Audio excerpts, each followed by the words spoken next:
No ar, esses termos entre os jornalismo de verdade, a informação de uma qualidade, a interpretação e se consciente notícia, o que você olha de fora, não vai para o óleo. Você pode pensar em qualquer forma. Não vou poder discutir, eu vou provocar vocês aqui. Aqueles cada vez mais pretendentes que se bolsam. Apresentação, Paulo Passarinho.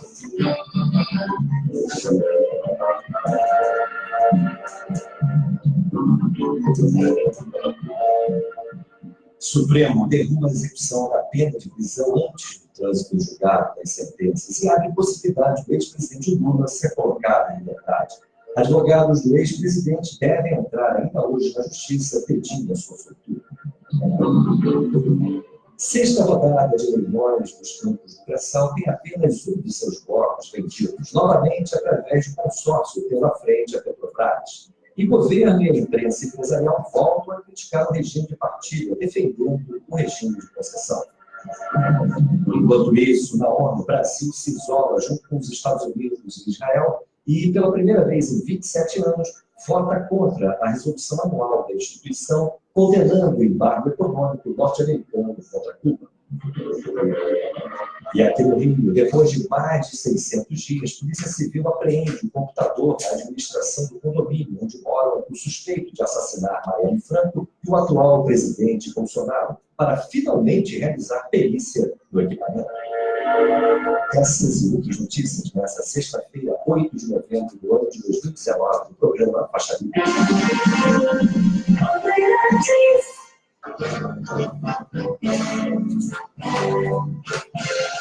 O comentário de Paulo Passarinho.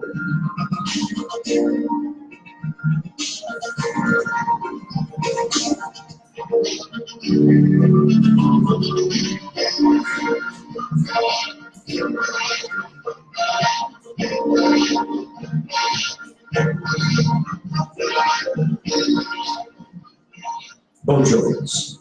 Meu comentário na abertura do programa de hoje vai se centrar justamente em breves observações sobre as 4 manchetes que temos hoje. Em primeiro lugar, essa decisão do Supremo que finalmente respeitou a Constituição, derrubou aquela ideia da execução da pena de prisão antes do trânsito em julgado das sentenças. Isso significa que a execução de uma pena de prisão somente poderá se dar a partir daquele momento onde o réu não tenha mais recursos a apresentar junto à justiça. E isso não é nenhuma novidade, nem significa que réus não possam ser presos, mesmo antes das sentenças. Essa é a questão. Ontem, parece que o ministro Luiz Fachin teve uma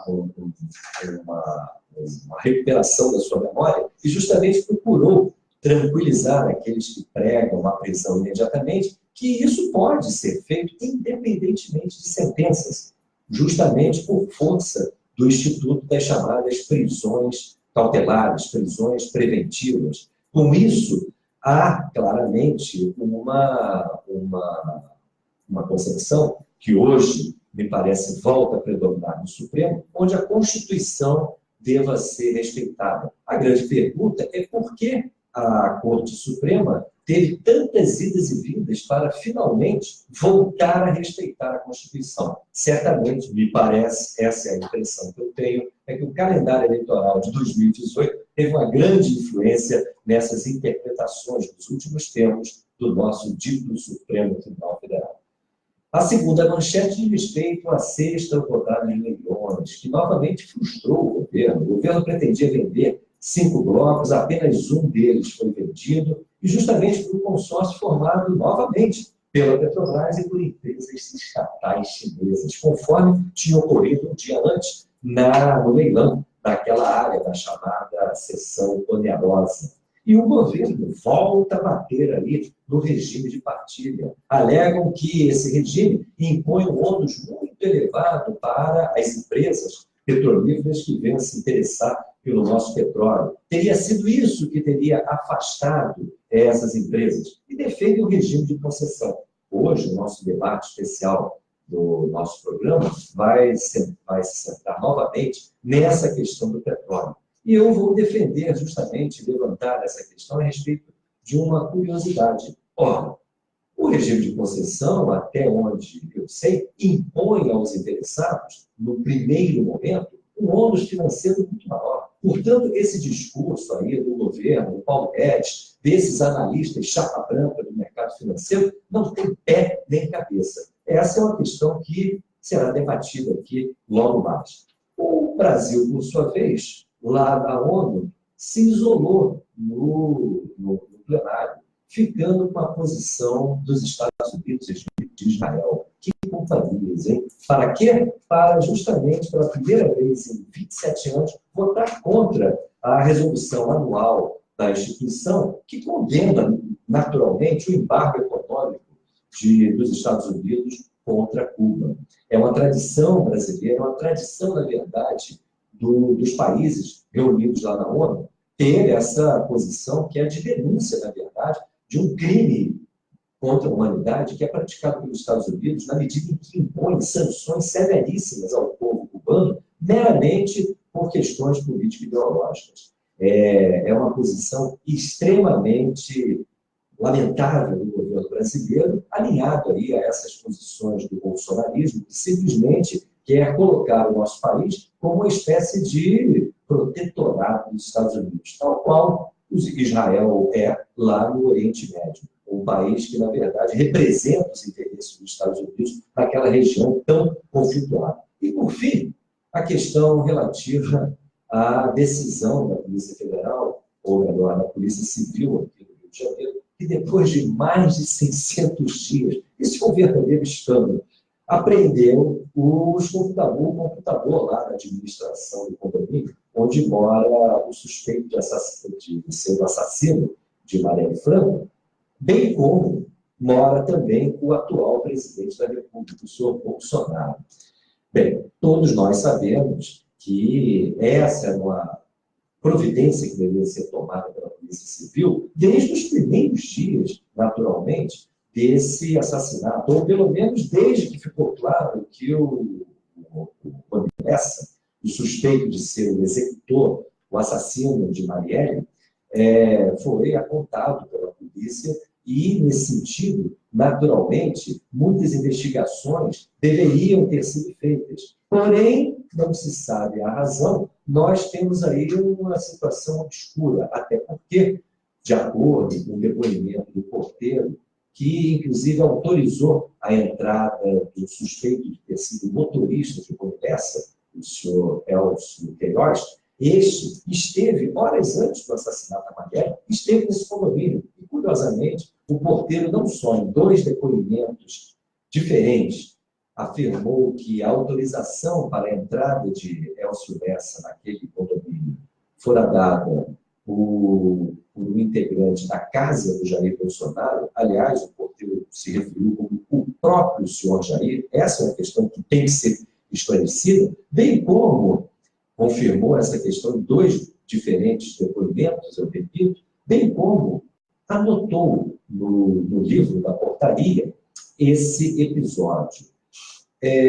A Polícia Federal também abriu um inquérito a pedido, justamente, de Sérgio Moro para investigar o porteiro. Não seria mais interessante a investigação se dar justamente em torno desse computador, em torno dessa anotação? Afinal de contas, qual o interesse de, naquele momento, naquele dia fatídico, este porteiro ter feito uma anotação tão comprometedora contra justamente os proprietários da Casa 58? Pois é, parece que tudo isso passou ao largo das preocupações da Polícia Civil e agora, mais de 600 dias após a morte de Marielle, a Polícia Civil resolve apreender o computador, que talvez possa revelar questões fundamentais para a gente entender o tipo de Brasil que nós estamos vivendo nesse momento. A opinião do Faixa Livre. Rede Bandeirantes de Rádio. Informação sempre na frente.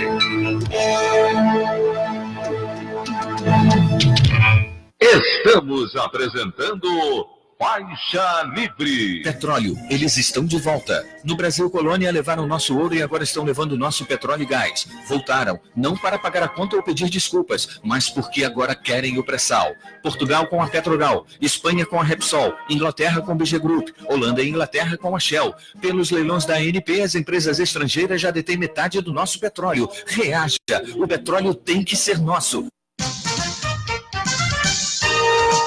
Ouça, acompanhe e participe do programa Faixa Livre. Segunda-feira, das 9 às 10 horas da manhã. De terça a sexta-feira, das 8 às 10 horas. Sempre na Rádio Band AM 1360. Um debate atual e diário sobre política, economia e as grandes questões nacionais e internacionais que influenciam o nosso dia a dia. Por um Brasil mais forte, justo e transparente. A sociedade não aceita mais uma administração pública ineficiente e que a corrupção e a ilegalidade fazem parte do dia a dia dos jornais. O Brasil precisa de moralidade e profissionalismo, de servidores públicos éticos e competentes. Precisamos acabar com o clientelismo e a terceirização nos órgãos públicos. Não é justo que o Brasil seja administrado por alguém que não foi eleito e nem fez concurso público. Quem passa num concurso público tem legitimidade e competência para ocupar esse espaço e ajudar a construir um Brasil melhor. São esses brasileiros os responsáveis pela defesa do interesse nacional, fiscalizando os agentes públicos e privados, elaborando políticas públicas e controlando o cumprimento da lei. Não podemos permitir o desmonte das carreiras de Estado em favor de interesses político-partidários. Valorizar o servidor concursado efetivo é preservar as liberdades democráticas e os direitos do cidadão. Movimento Nacional em Defesa do Estado Brasileiro. Você, ouvinte do programa Faixa Livre, pode ajudar a mantê-lo no ar. Faça sua contribuição diretamente na conta do Banco do Brasil, agência 0183, dígito X, conta corrente número 142426, dígito 2. Esta conta encontra-se em nome da Associação de Engenheiros da Petrobras, a EPET, uma das nossas entidades patrocinadoras, mas seus recursos são exclusivamente utilizados para a manutenção do nosso programa.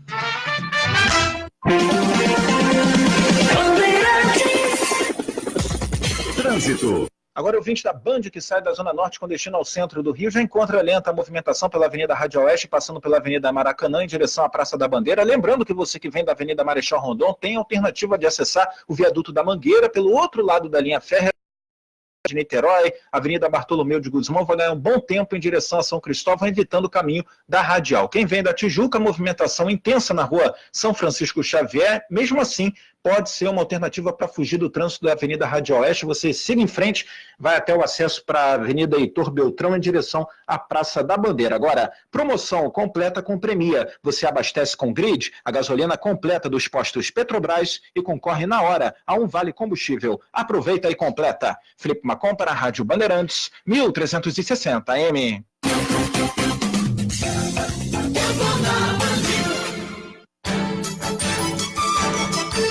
Voltamos a apresentar Faixa Livre. Estamos de volta, ouvinte, com o início da nossa edição dessa sexta-feira, 8 de novembro do ano de 2019, do programa Faixa Livre, que é uma produção da jornalista Celeste Sintra, auxiliada pela também jornalista Natália Moraes e tendo no comando do áudio Francisco de Assis.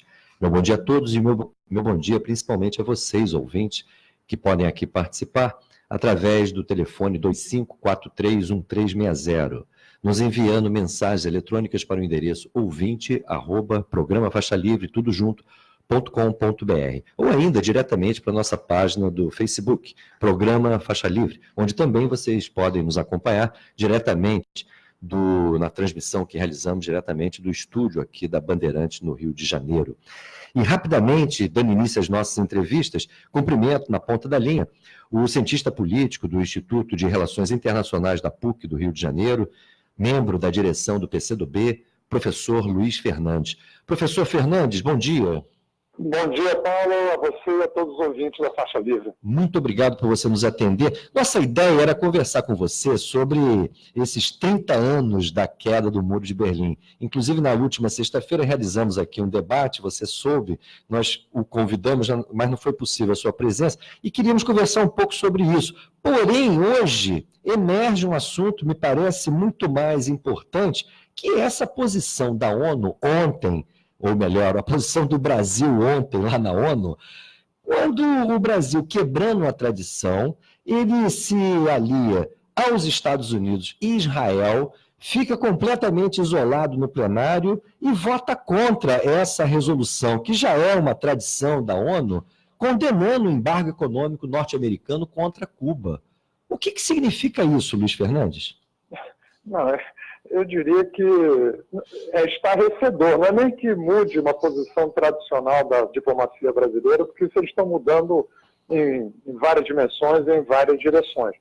Mas essa votação é uma votação onde há praticamente uma unanimidade da comunidade internacional crítica do embargo praticado pelos Estados Unidos contra Cuba. Então, os Estados Unidos sempre fica isolado na ONU, nessas votações sobre o embargo, né? E, em geral, quem acompanha os Estados Unidos? Vinham acompanhando os Estados Unidos sempre. Israel, por causa da aliança estratégica, é uma espécie de moeda de troca em relação ao apoio que os Estados Unidos dá a Israel nas tensões e na crise do Oriente Médio. E, além de Israel, quem acompanhava os Estados Unidos nessa votação? Integrante, fundamentalmente, pequenas repúblicas centro-americanas. Honduras, El Salvador, em geral, quando tinham governos bem aliados e subordinados aos Estados Unidos. Então, o Brasil, oficialmente, ao votar a favor do embargo, ele se posiciona no cenário internacional como uma república de bananas, quer dizer, de uma política externa muito altiva, efetiva, grande influência no mundo. Ele se reposiciona na formulação ideológica da sua política externa como uma nova república de bananas, só que não é uma pequena república centro-americana, é um país de dimensões continentais, a principal economia, o principal país da América do Sul. Então, é, de fato, absolutamente lamentável, é um retrocesso, é difícil descrever o grau de retrocesso que está envolvido nesse voto dado pelo Brasil a favor do embargo contra Cuba. Não, e agora parece que foi pior ainda, porque com os Estados Unidos, além do Brasil, apenas Israel acompanhou. Isso. Eu agora aqui no meu abertura do programa, falei assim, Israel para mim é uma espécie de protetorado dos Estados Unidos ali no Oriente Médio, com a área conflituada. E o Brasil vai virar também um protetorado? Parece que pela orientação da política externa brasileira, é isso que ele quer, cada vez mais, e diria mais, não é só um protetorado dos Estados Unidos, é uma peça subordinada da política externa do governo Trump, especificamente, né? Porque o alinhamento é com Trump, não é nem com a posição dos Estados Unidos de maneira geral. É um governo Trump, no caso, que enfrenta crescente turbulência política e talvez enfrente dificuldades na sua reeleição, caso chegue à reeleição. Acho que a tendência é chegar porque a maioria republicana no Senado deverá travar o processo de impeachment. Mas ele chega enfraquecido nas eleições americanas. E temos um governo que se alinha por completo nas questões internacionais com uma posição que é isolacionista, que é protecionista, que é defensiva, unilateralista do governo Trump. Então, é uma tragédia para um país da dimensão e da importância do Brasil, uma política externa com essa orientação. E em que medida esse episódio histórico, a queda do Muro de Berlim, influencia esse quadro? Porque, para muitos, a queda do Muro de Berlim representou também o fim da Guerra Fria. Entretanto, aqui no Brasil, parece que nós estamos em plena Guerra Fria. Eu quero, inclusive, mencionar um artigo recentemente escrito pelo o general Mourão, onde ele, de alguma maneira, atribui todos os problemas que nós estamos vivendo à esquerda. Você, como um representante, inclusive, do PCdoB, não sei se você teve a oportunidade de ler, foi um artigo no Estadão, no jornal Estado de São Paulo, que recupera, no meu ponto de vista, o pior do clima da Guerra Fria. O muro de Berlim, para essa turma aí do Bolsonaro, ainda não caiu? Veja só, Paulo, em primeiro lugar, acho que toda a mídia mundial está, ao longo dos últimos dias e semanas, repercutindo os 30 anos da queda do Muro de Berlim. A queda do Muro de Berlim é um fato efetivamente marcante na história mundial, porque ela marca o fim da Guerra Fria, como você mencionou. E a Guerra Fria, ela não era apenas uma bipolaridade geopolítica entre superpotências, no caso, a União Soviética, então existente, e os Estados Unidos. A Guerra Fria era um confronto entre dois sistemas mundiais antagônicos e opostos, que operavam sob princípios econômicos, políticos, distintos e, em grande medida, antagônicos, né? Quer dizer, e o Muro de Berlim era uma espécie de fronteira simbólica e material real desses dois sistemas mundiais. Então, a queda do Muro de Berlim, ela finaliza o triunfo do mundo capitalista naquele confronto que constituiu a última grande ordem mundial, que era a ordem da Guerra Fria, né? Eu defino a ordem mundial como uma correlação de forças relativamente estável no sistema internacional. Então, com o fim da Guerra Fria, quer dizer, o que nós estamos vivendo no mundo até hoje, isso se relaciona, sim, com a votação do embargo contra Cuba praticado pelos Estados Unidos. Porque também o embargo contra Cuba é um resquício da Guerra Fria. Isso nessa divisão internacional, havia, do ponto de vista dos Estados Unidos, uma política de contenção do mundo socialista que se materializava aqui uma política de asfixia do regime socialista cubano. E o embargo era a materialização dessa asfixia. Acontece que, como o lado capitalista triunfou na Guerra Fria há 30 anos, o que se pensava é que a ordem internacional evoluiria rapidamente para uma espécie de unipolaridade, quer dizer, a Aliança Atlântica, a aliança entre os Estados Unidos e a Europa Ocidental, estruturaria a ordem internacional através das instituições multilaterais e da sua liderança sobre as instituições multilaterais. No entanto, o que se anunciava como uma nova ordem unipolar no contexto da globalização, nos anos 90, após a queda do muro e o fim do campo socialista, evoluiu em sentido muito diferente do que se anunciava. Quer dizer, qual é a marca dos últimos 30 anos? É uma marca de enfraquecimento do poder relativo dos Estados Unidos e da Europa Ocidental no sistema internacional e da rápida ascensão de novos polos de poder econômico e político no mundo, com destaque, sobretudo, para essa fulgurante ascensão da China no mundo. Quer dizer, a China hoje já é a maior economia do planeta medida por poder de paridade de compra e não por PIB medida em dólar. Poder de paridade de compra é essa, que é uma medida mais efetiva de riqueza produzida nos países, porque não sujeita a flutuações cambiais na mensuração da riqueza. E diante dessa ascensão de novos polos, em particular da China, e da perda de competitividade relativa na economia global, os Estados Unidos retroagem e retrocedem para políticas crescentemente protecionistas, ações de guerra comercial, recuo em relação a compromissos multilaterais, esvaziamento das instâncias multilaterais como instâncias de governança mundial. Então, os Estados Unidos adotam uma posição defensiva.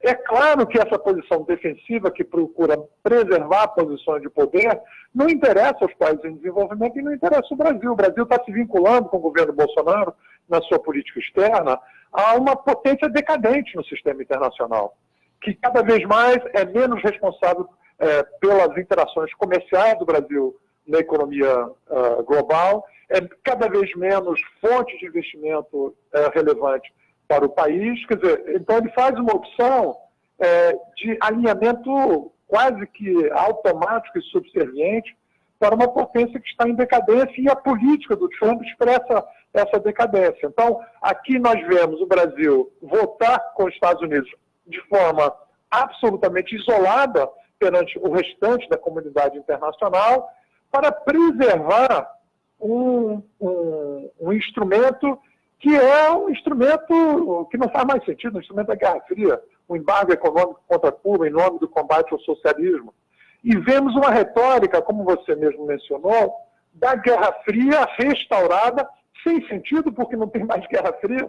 Quer dizer, não há mais um sistema mundial socialista ameaçando o sistema capitalista mundial. E essa retórica da Guerra Fria é recuperada com uma agenda absolutamente antidemocrática, né, de restrições do pluralismo democrático, para justificar uma agenda profundamente perigosa internamente para o país e externamente de aviltamento da liderança brasileira e da projeção dos interesses brasileiros no mundo. Então, é uma espécie de anacronismo, né, Paulo? Quer dizer, é uma retórica de Guerra Fria num contexto mundial onde não só não há mais Guerra Fria, como o que marca esse contexto mundial é a decadência da antiga Aliança Atlântica que polarizava com a União Soviética na Guerra Fria. Não sem razão, parece que ontem o Macron, inclusive, fez comentários muito céticos em relação à OTAN, não é isso? Claro, com certeza. Né? A OTAN também é um resquício da Guerra Fria, que tenta se recompor para conter os novos polos em ascensão, em particular a Rússia, não mais a União Soviética socialista, mas a Rússia como potência regional e mundial. Né? Quer dizer, não faz mais sentido, são todos anacronismos, né? E que não lidam com os desafios da nova realidade geoeconômica e geopolítica mundial. Então, desse ponto de vista, também é muito interessante ver, quer dizer, como é que o Brasil vai se comportar no encontro de cúpula dos BRICS na semana que vem. Porque, claramente, a iniciativa BRICS perdeu relevância e importância na agenda da política externa do atual governo. Quer dizer, a iniciativa BRICS é a iniciativa que valoriza e aposta na multipolarização do mundo. Quer dizer, ela não comporta um alinhamento automático do governo brasileiro na sua política externa com os Estados Unidos. Então, nós vamos ver várias tensões que vão se expressar no encontro dos BRICS na semana que vem. Até porque comercialmente o Brasil hoje depende da China, né? E parece que, inclusive, em termos de investimento, porque essa história agora dos últimos 2 dias, da Petrobras salvando aí os leilões do petróleo com empresas chinesas, e hoje surgiu, inclusive, uma informação, acho que veiculada pela Folha de São Paulo, que o Bolsonaro já tinha informação que as empresas estrangeiras não iriam participar, e uma dos seus pedidos lá na China foi justamente para contar com o apoio de empresas chinesas nos leilões, não é isso? Não é isso, mas vai ser uma contradição, Paulo. Total. A contradição é que você tem uma orientação ideológica alinhada completamente com os Estados Unidos na política externa, que contraria o interesse nacional brasileiro de maneira ampla. Interesse nacional, veja só, eu não estou dizendo o seguinte, o interesse do desenvolvimento do país, do Brasil se reposicionar na divisão internacional do trabalho de forma mais estruturar cadeias produtivas de maior valor agregado dentro do Brasil, não é nem isso, no estágio atual de inserção do Brasil na divisão internacional do trabalho. Né? Quer dizer, a orientação pró-Estados Unidos na política externa é contrário ao posicionamento atual do Brasil na divisão internacional do trabalho. Como você mencionou, o principal parceiro econômico é a China. Se você for pegar, por exemplo, os estados onde predomina o agronegócio e a atividade de exportação de commodities, né, que foram, em grande medida, a base político-eleitoral, uma forte base político-eleitoral do governo Bolsonaro, eles têm como principal destino das suas exportações a China. Pode pegar o mapa. E como é que, então, você opta por uma política de alinhamento com os Estados Unidos contra a China, do ponto de vista ideológico? Né? Então, há uma tensão muito dura entre essa orientação ideológica totalmente alinhada com o governo Trump na política externa e tensões que contrariam interesses estabelecidos na atual inserção do Brasil na divisão internacional do trabalho, inclusive contrariam o interesse do agronegócio, contrariam o interesse até como você menciona, na área da energia e gás, que querem reduzir o controle nacional sobre energia e gás e não encontram investidores para materializar isso, pelo menos no regime atual de partilha no pré-sal, que esse é outro elemento que eu acho que pode entrar na equação. Isso pode estar servindo como pressão para a mudança do regime. Nós temos chamado a atenção disso. Agora, não tem pé nem cabeça o argumento do governo, né? Porque o argumento é que o regime de partilha acabou tornando o negócio muito caro para as empresas, num primeiro momento, investir. Mas até onde a gente sabe, os tais bônus de assinatura impõem ônus financeiro mais forte no início do processo. Então, esse argumento do Guedes, desses Sadenbergs da vida, não tem pé nem cabeça, é mais uma mentira que vem sendo veiculada aí para o povo brasileiro, entre muitas, né? Luiz Fernandes, eu te agradeço imensamente aí, eu sei que você está com a agenda apertada, mas muito obrigado aí pela... Justamente sobre os BRICS hoje, que a gente tem um seminário lá discutindo a perspectiva do encontro dos BRICS na semana que vem. Maravilha. Depois a gente repercute aqui no programa. Um abraço para você, um bom final de semana, uma boa reunião. Eu agradeço o convite, um abraço para todos os ouvintes aí da Faixa Livre. Obrigado, Luiz Fernandes. Conversamos aqui com o professor Luiz Fernandes, professor cientista político do Instituto de Relações Internacionais da PUC, além de membro da direção do PCdoB. Nós vamos conversar agora com o Marcelo Freixo, antes aí do nosso intervalo, que antecede o debate especial do Faixa Livre, que vai ser sobre a questão do petróleo, naturalmente, né?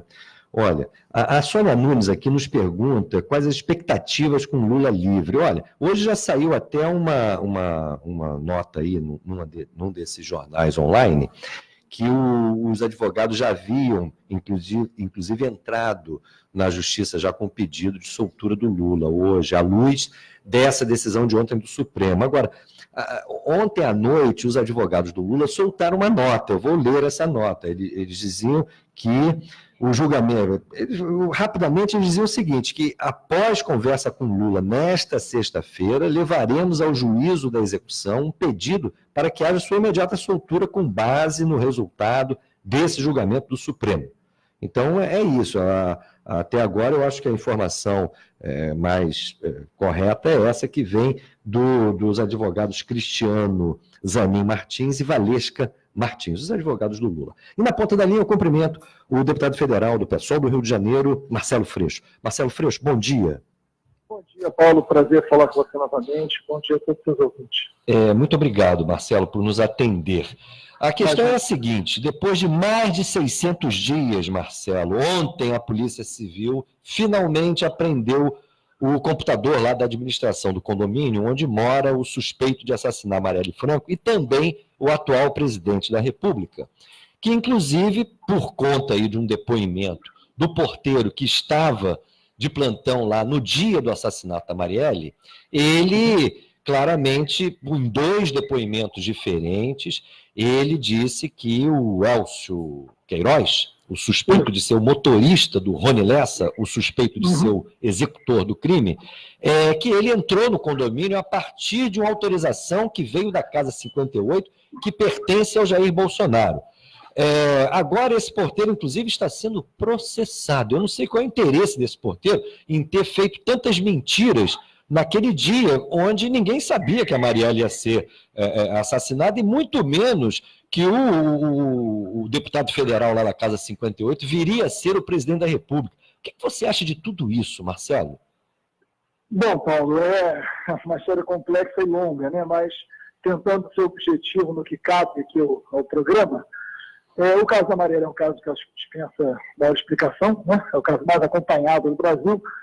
É uma parlamentar brutalmente assassinada, não é por uma razão passional ou particular, essa é uma conclusão não minha, mas uma conclusão da própria investigação, ou seja, ela é morta por uma razão política. Não se trata disso, é um crime contra a democracia. É isso que a gente não é uma questão do PSOL, porque ela era uma vereadora do PSOL. Essa é uma questão da democracia brasileira. Não é? Se nós não soubermos quem mandou matar a Marielle, a gente admite. No pleno século XXI, é possível um grupo político agir matando alguém no Rio de Janeiro. É disso que se trata. Bom, é importante dizer que houve uma mudança significativa na Polícia Civil do Rio de Janeiro com a mudança do governo. Mesmo com todas as críticas que tem o governador Wilson Witzel, não são pequenas, elas são públicas, as diferenças que tem com ele, essa mudança na Polícia Civil, no que diz respeito ao caso Marielle, levou a um avanço importante nas investigações. Então, na verdade, esse tempo, sem investigar determinadas coisas, a gente precisa atribuir a uma primeira etapa da investigação que tinha um outro grupo de policiais civis. Houve essa mudança, a atual direção da Polícia Civil tem um diálogo muito forte comigo, com a família, enfim, o que é razoável, né? Você não quebra um dado importante da investigação, não se trata disso, mas uma sensibilidade de deixar informado regularmente o que está acontecendo. Nós sabemos que tem uma linha de investigação que envolve aí a cultura do PMDB, isso já foi dito em várias matérias de jornal, é uma linha de investigação, ninguém está antecipando culpa, e agora a gente sabe que tem uma outra linha de investigação sobre os mesmos suspeitos matados, estão presos, né? São dois matadores conhecidos, famosos, que sempre atuaram juntos, pela primeira vez são presos por uma investigação conduzida pela Polícia Civil e pelo Ministério Público do Rio de Janeiro. Então, nesse sentido, é importante dizer que a federalização do crime nesse momento não nos interessa. Nós somos radicalmente contrários à federalização do crime, por uma razão simples. Se uma linha de investigação começa a ser feita sobre a família do presidente ou sobre alguém que circulava sobre a casa do presidente, e não necessariamente sobre o presidente, é bom que se diga, não tenho nenhum elemento até agora sobre ele, mas sobre a casa, sobre sua família, o seu filho, que foi vereador com Marielle e tinha conflitos com Marielle. É uma linha de investigação. Ninguém está dizendo que ele é culpado, que ele é responsável, né? Nada disso, a gente não é irresponsável. Mas tem que ser investigado. E nesse sentido é muito preocupante, Paulo, a postura principalmente do ministro Sérgio Moro, né? Quando esse assunto veio à tona, o ministro Sérgio Moro saiu muito rapidamente dizendo que o presidente tinha sido envolvido de forma leviana. O ministro Sérgio Moro não é advogado de defesa do presidente, ele é ministro da Justiça. A Polícia Federal não é uma polícia que pertence ao presidente. Isso são características muito graves de ruptura democrática, de mau funcionamento institucional de uma pasta tão importante quanto a Polícia Federal e o Ministério da Justiça. Nesse capítulo, eu acho que é muito grave, provocado pelo ministro Sérgio Moro, a decisão do MPF, Ministério Público Federal, comandado pelo Aras, recentemente nomeado pelo Bolsonaro, de usar a Lei de Segurança Nacional, porque aqui se trata, eles estão usando o expediente da ditadura militar, para incriminar o porteiro, que é apenas uma testemunha. Uma pessoa simples, que já trabalha há 13 anos no condomínio. Ao fazer isso, eles transformam o Bolsonaro em vítima e o porteiro, que é testemunho réu. Eles invertem o papel. O expediente da Força Nacional, da Lei de Segurança Nacional. É muito grave. E, de alguma maneira, é uma forma de levar os órgãos federais sob controle do Bolsonaro a atarem no caso da Marielle. O que todos nós estamos contra. E já colocamos notas sobre isso, inclusive. Né? Todos nós. Então, é muito grave. É bom dizer para o seu ouvinte que até hoje, na história do Brasil, só 3 casos foram federalizados. E só é federalizado um caso onde a justiça local, estadual, não tem a menor condição, por N razões, de investigar o caso. Não é o que está acontecendo. Nós temos 2 pessoas presas, nós temos linhas de investigação. Vai federalizar por quê? Porque o presidente quer federalizar porque um dos seus filhos pode estar sendo investigado. Isso não é razão para federalizar. Muito pelo contrário. Evidente. Então é um momento muito sério, muito grave, que não envolve, na verdade, o caso da Marielle, ele acaba revelando um problema muito mais profundo, né? Sobre segurança pública, polícia, política e Rio de Janeiro. É verdade.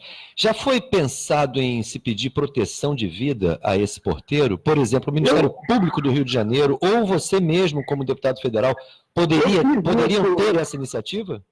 Então, isso depende da pessoa, né? Você não pode impor isso a ninguém. Essa foi a primeira atitude que eu tive, conversei rapidamente com a Polícia Civil do Rio de Janeiro, e, na verdade, o porteiro não quer a proteção. Hoje, eu vou ter um dia inteiro muito também vinculado a isso, vamos reunir com a Polícia Civil, que ontem também uma atitude importante, porque, na verdade, importante esclarecer também, porque quando essa investigação chegou na casa do presidente Bolsonaro, houve uma paralisação das investigações, por isso não pegaram todo o material. Houve uma consulta ao Supremo, ao ministro Dias Toffoli, para saber se poderiam prosseguir na investigação. Como, na verdade, isso é uma investigação sobre o presidente, não há razão de paralisar. Né? Então, por isso foi apreendido o material hoje, ontem, né, pela Polícia Civil. Mas houve esse cuidado que é relevante, que é compreensível. Mas hoje eu vou conversar melhor, porque agora há uma novidade, né? Há essa iniciativa estapafúrdia do Ministério Público Federal e do ministro Sérgio Moro de tentar criminalizar uma testemunha que, evidentemente, é feito para atrapalhar a investigação. Essa ideia de federalizar, realmente, nessa altura do campeonato, é completamente improcedente, com a Polícia Federal sob o comando do Sérgio Moro e o Sérgio Moro sob o comando do Bolsonaro. Agora, não é um comando onde a gente suspeita de que a postura não é adequada. São provas muito cabais, né, de submissão do ministro Sérgio Moro desviando a sua função. Agora, Marcelo, a minha preocupação é outra. Você até mencionou que houve uma mudança aí do governo estadual, porque, convenhamos, a Polícia Civil aqui do Rio também, ela não é digna, me parece, de confiança dos cidadãos. A gente tem, por exemplo, um escritório do crime funcionando de forma muito livre aqui no Rio, matando gente, e ao longo dos anos, essa Polícia Civil não esclarece nada. Dizem que o escritório do crime tem íntimas relações com o poder político estadual. Eu tenho uma sugestão para a federalização. Por que o Sérgio Moro não procura se envolver nas investigações sobre esse escritório do crime, particularmente sobre o paradeiro do capitão Adriano, do ex-capitão do BOP Adriano, que é acusado, inclusive, de ser o chefe desse escritório do crime, de ser o chefe do próprio Rony Lessa, inclusive. O capitão Adriano tem íntimas relações, como você bem sabe, com a família Bolsonaro, particularmente com Flávio Bolsonaro. A sua ex-mulher e a sua mãe foram funcionárias, e ao que indica, funcionários fantasma do gabinete de Flávio Bolsonaro durante anos. O Sérgio Moro podia se dedicar a isso, não é? Não, sem dúvida alguma. Inclusive, uma das medidas que nós tomamos na finalização do grupo de trabalho que analisa o pacote anticrime, assim conhecido, é uma PEC que nós, inclusive, recolhemos a assinatura ontem, de qualquer crime relacionado à milícia tenha que ser investigado pela Polícia Federal.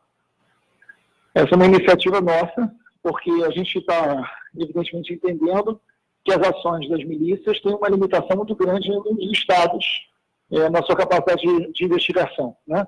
Então, que a Polícia Federal tem responsabilidade para investigar casos de milícia. Houve alguma reação do Moro com relação a isso? Porque as generalizações não são corretas para nenhuma categoria, né? Nem de jornalista, nem de deputado, nem de policial. Qualquer generalização é ruim. Existem setores muito sérios, né, na polícia, e a gente precisa resgatá-los e a gente precisa trabalhar com eles, porque não vai haver uma sociedade sem polícia, pelo menos não a curto prazo, né? Então a gente precisa saber também qual é a polícia que a gente quer e com que polícia a gente conta para mudar a polícia. Acho que isso é uma postura necessária na República hoje. Mas os problemas são muito grandes, não são pequenos, né? Não só o escritório do crime, que é um grupo de matadores, mas N crimes mais estruturados que existem ao longo da história do Rio de Janeiro inteira e que sempre contaram com uma estrutura de corrupção muito profunda na polícia e na política. Essa é a história do Rio de Janeiro. Esse é o Rio de Janeiro por trás do cartão postal. A gente sabe disso. Mas para enfrentar isso tem que ter algum nível de eficácia e articulação. Então, conversar e ter diálogo com o setor da polícia é muito importante para enfrentar outros, né? Senão a gente não avança em nenhuma investigação que também não é interesse nosso. Houve alguma reação do Moro com relação a essa proposta da federalização de crimes suspeitos de serem cometidos pelas milícias? Oi, perdão, falei no início da pergunta. Não, se houve alguma reação do Moro frente a essa proposta da federalização das investigações em relação às milícias? Ele não se manifestou. Não sei se é contrário, favorável, não posso falar, mas essa é uma proposta do grupo, não era uma proposta dele, era uma proposta que surgiu do grupo de trabalho que analisou o pacote, que terminou ontem, na verdade. Isso. Esse trabalho, a gente entregou o relatório ao Rodrigo Maia, né? Com muitas alterações da proposta original, tanto do Sérgio Moro quanto do Alexandre Moraes, e aí, nesse sentido, a gente faz, porque tem que ser por PEC, né? Não pode ser por projeto de lei. Tem que ser por emenda constitucional, então não pode mudar a atribuição da Polícia Federal por lei. Isso tem que ser uma mudança na Constituição, por isso a gente apresentou fora do pacote uma PEC. Por fim, Marcelo... Tem chance grande de passar. Marcelo, por fim, curiosamente, nós temos um ouvinte aqui que nos últimos dias tem perguntado muito se esse problema das milícias ele é restrito ao Rio de Janeiro. Como a gente mencionou a questão aí, inclusive da possibilidade de federalização das investigações em relação às milícias, é um fenômeno nacional hoje ou ainda continua sendo um fenômeno principalmente enraizado com essas relações na política aqui no Rio? Não, ele nasce no Rio de Janeiro, ele é uma experiência originária do Rio de Janeiro, e ele tem as suas razões para isso. Isso tem muito a ver com essa relação entre crime, polícia e política na história do Rio de Janeiro, o papel de duas polícias, uma elite política muito corrupta, e se utilizando do poder da violência policial nas áreas mais pobres. Né? Tem uma lógica social do Rio de Janeiro que explica por que aqui nasce, mas não é mais um fenômeno restrito ao Rio de Janeiro. A gente tem algo muito semelhante em vários lugares do Nordeste, lamentavelmente. Foi por falta de aviso, né? Quando a CPI das milícias foi feita em 2008, eu lembro perfeitamente de várias reuniões que nós entregamos um relatório para os sucessivos ministros da Justiça de governos, inclusive do próprio PT. Mas as medidas que deveriam ter sido tomadas nacionalmente, tanto pelo Congresso, pelo governo federal, como principalmente pelos governos estaduais, no que diz respeito à tentativa de restrição de poder econômico e territorial, não foram tomadas. Então, eles cresceram no Rio de Janeiro e cresceram no Brasil inteiro. Marcelo Freixo, muito obrigado por essa entrevista. Um bom dia de trabalho para você. Um forte abraço. Obrigado, Paulo. Obrigado, Paulo. Um abraço para a sua equipe e bom dia para os seus ouvintes. Conversamos aqui com o deputado federal Marcelo Freixo, do PSOL do Rio de Janeiro, sobre esse escândalo, podemos dizer assim, em torno das investigações aí da execução da Marielle Franco e do Anderson Gomes. Bem, e o nosso ouvinte, o Marco Antônio Padilha, que eu espero que você esteja nos ouvindo, foi esse ouvinte que nos pediu informações aí sobre essa questão das milícias no plano nacional, e que o Marcelo acabou confirmando que realmente se generalizou isso, principalmente no Nordeste. Nós temos hoje a atuação das milícias, e de forma muito parecida aqui no Rio de Janeiro. Não é somente uma questão de bandos que se organizam para cometer crimes. Esses bandos têm íntimas relações com os políticos também. Vamos agora a um brevíssimo intervalo, voltaremos em seguida. O futuro se constrói com informação. Rede Bandeirantes de Rádio. Estamos apresentando Faixa Livre. Por um Brasil mais forte, justo e transparente. A sociedade não aceita mais uma administração pública ineficiente e que a corrupção e a ilegalidade fazem parte do dia a dia dos jornais. O Brasil precisa de moralidade e profissionalismo, de servidores públicos éticos e competentes. Precisamos acabar com o clientelismo e a terceirização nos órgãos públicos. Não é justo que o Brasil seja administrado por alguém que não foi eleito e nem fez concurso público. Quem passa num concurso público tem legitimidade e competência para ocupar esse espaço e ajudar a construir um Brasil melhor. São esses brasileiros os responsáveis pela defesa do interesse nacional, fiscalizando os agentes públicos e privados, elaborando políticas públicas e controlando o cumprimento da lei. Não podemos permitir o desmonte das carreiras de Estado em favor de interesses político-partidários. Valorizar o servidor concursado efetivo é preservar as liberdades democráticas e os direitos do cidadão. Movimento Nacional em Defesa do Estado brasileiro. Você, ouvinte do programa Faixa Livre, pode ajudar a mantê-lo no ar. Faça a sua contribuição diretamente na conta do Banco do Brasil, agência 0183, dígito X, conta corrente número 142426, dígito 2. Esta conta encontra-se em nome da Associação de Engenheiros da Petrobras, a EPET, uma das nossas entidades patrocinadoras, mas seus recursos são exclusivamente utilizados para a manutenção do nosso programa.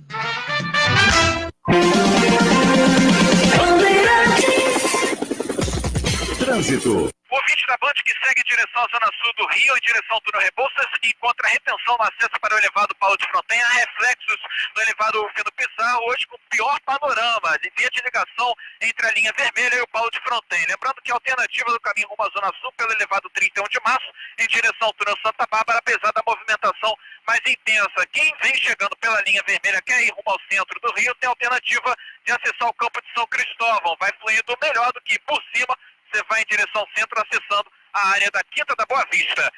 Envie dinheiro ao exterior com Western Union. Baixe o app W Brasil, siga os passos e envie para a conta no exterior. Compare, use Western Union, líder global em transferência de dinheiro. Felipe Macon para a Rádio Bandeirantes, 1360 AM.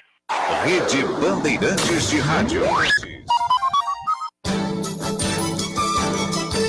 Voltamos a apresentar Faixa Livre. Estamos de volta, ouvintes, com o nosso programa Faixa Livre. Hoje é sexta-feira, é o dia da mesa especial de debate aqui do nosso programa. E hoje vamos conversar naturalmente sobre a entrega do nosso petróleo, a entrega da nossa riqueza. E novamente vamos contar aqui com a presença da geóloga, diretora do Sindicato Petroleiros do Rio de Janeiro, Patrícia Laia. Patrícia, bom dia. Bom dia, Paulo. Bom dia, ouvintes. Obrigado pela sua presença. Junto com a Patrícia, Fernando Siqueira, diretor da Associação de Engenheiros da Petrobras, conselheiro da Petros, padrinho do programa Faixa Livre aqui, um dos nossos comentaristas e fundadores do programa Faixa Livre. Fernando Siqueira, bom dia. Bom dia, Passarinho. Bom dia, ouvintes. Bom dia, Patrícia e todo o pessoal da mesa. Obrigado, Fernando, pela sua presença. E completando a mesa, Paulo César Ribeiro Lima, consultor parlamentar, ex-petroleiro da Petrobras, uma pessoa que entende muito desse riscado. Paulo César, bom dia. Ô, Paulo, bom dia, viu? Tudo de bom aí para você, para a Patrícia, para o Fernando, né? E Fernando, muito obrigado pela sua entendeu? generosidade de novamente participar conosco aqui através do telefone. Você está em Brasília? Estou em Brasília. O prazer é meu, viu? Está do lado aí do Fernando e da Patrícia, aí é uma honra para a gente. E de você. Legal.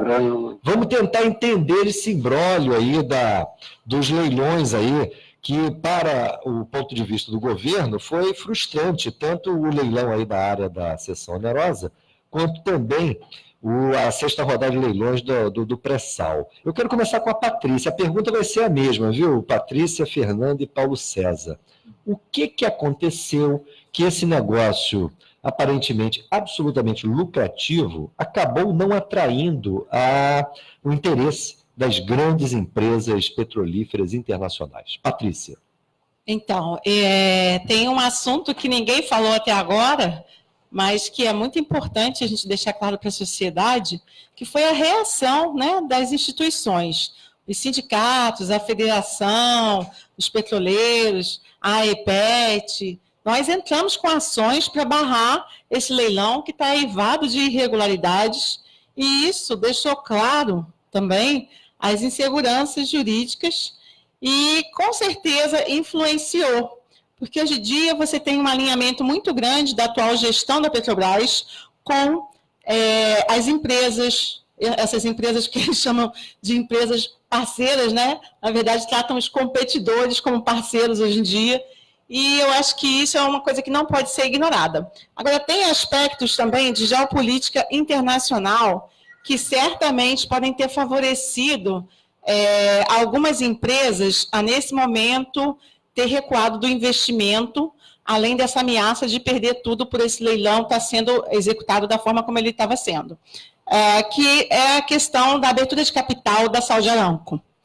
A abertura de capital da Saudi Aramco está prestes a acontecer, eles estão discutindo o valor da Saudi Aramco, o príncipe fala em alguma coisa em torno de 2 trilhões de dólares, eles estão entre 1 trilhão, 1,6 trilhão de dólares a 2 trilhões de dólares, então, mas esse leilão essa abertura deve acontecer, e isso atrai muitas empresas. A Saudi Aramco é a empresa estatal da Arábia Saudita. Exatamente. Eles vão abrir o capital, né? Vão manter o controle. Exatamente. Vão fazer o que era a Petrobras aqui no Brasil antigamente. Sim, e teve uma época que eles falavam que eles iam abrir só 5% do capital. Na verdade, Paulo, eles têm muitos campos maduros, campos gigantes, campos importantes naquele atentado que a gente teve há pouco tempo atrás, onde metade da produção saudita, que é mais ou menos de 10 milhões de barris por dia, metade da produção saudita não chegou ao mercado por causa do atentado, a gente tem que falar o seguinte: 75% desses 10 milhões de barris vem de apenas 4 campos,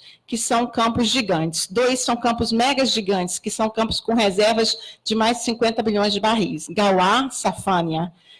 Safânia é um campo de água rasa e óleo mais pesado. E outros 2 campos, Chaiba e Currais, né? Então, compõem 75% da produção desse país. E a gente, quando fala da cessão onerosa, o nosso gigante, super gigante, na verdade, de Búzios, ele tem uma reserva atualmente de 13,2 bilhões de barris, né, que é o VOR, ele vai virar reserva. Como que ele vira reserva? O que é o VOR? VOR é o volume de óleo equivalente recuperável. Quando você ainda não tem uma unidade definitiva de produção instalada, com os postos conectados, você fala então em VOR. No caso de Búzios, a gente já tem reserva lá alocada, por quê? Porque nós já temos 4 unidades de produção, que são as P74, 75, 76 e 77, que já estão produzindo petróleo de Búzios. Búzios já é o segundo maior produtor e é um campo que está entre os 25 maiores campos nacionais, internacionais, 25 maiores campos do mundo, e realmente é um ativo muito estratégico para qualquer país e jamais deveria ser leiloado. Jamais. Muito bem, Patrícia. Qualquer dúvida aí, os nossos ouvintes estão atentos, vocês podem formular suas perguntas, e vocês, Fernando, Patrícia e Paulo César, vocês fiquem muito à vontade aí também para fazerem comentários. Fernando. Eu queria ouvir o Paulo. Paulo César, você primeiro. O Fernando está pedindo para você falar primeiro do que ele. Fernando, obrigado aí, viu? Então, a última frase aí é que é importante, né, da Patrícia, né? Esse campo jamais deveria ter sido leiloado, jamais deveria ter sido licitado, né? Agora, foi licitado, né? As resoluções do CNPE e o edital são horríveis. É até difícil explicar para os ouvintes as inconsistências e os problemas técnicos, né? Em primeiro lugar, não houve licitação de blocos exploratórios. O que licita são blocos exploratórios. Aqui são campos comerciais que têm operador, já foram declarados comerciais, já tem operador que é a Petrobras. Né? Então, a Petrobras não tem como deixar de ser operadora, porque a lei, né, 2.276, e o contrato estabelece que a Petrobras é operadora. Então, criaram um regime de coparticipação que não tem nenhuma previsão legal. Isso não existe. Não tem base legal nenhuma. Então, a gente realmente preparou aí, ajudou a construir as ações, né? E, como a Patrícia colocou, havia realmente receio, né? Então, é óbvio que, associado às ilegalidades, o valor alto de bônus de assinatura, né? Isso afastou as empresas. Uma pergunta, Paulo, a respeito justamente do bônus. Esse é o argumento do governo. Agora, até onde eu sei, como leigo que eu conheço esse assunto, ou seja, superficialmente, sempre se alegou que justamente no regime de concessão, isso seria mais interessante porque o governo pode, num primeiro momento, arrecadar mais recursos no regime de concessão. Os bônus de assinatura, isso não procede? Não. Aqui nós temos uma legislação péssima. A legislação brasileira é péssima. Foi comemorada pela esquerda, pelo PT, mas eu sempre fui um grande crítico. Essas péssimas resoluções e esse péssimo edital é resultado da péssima legislação. Por que é péssima legislação? você não estabelece nem em lei, nem em decreto, uma política de excedente em óleo, como tem no regime de concessão. Você pode criticar, mas lá tem o decreto 2705. Você não estabelece em lei um limite para a empresa recuperar custos, né?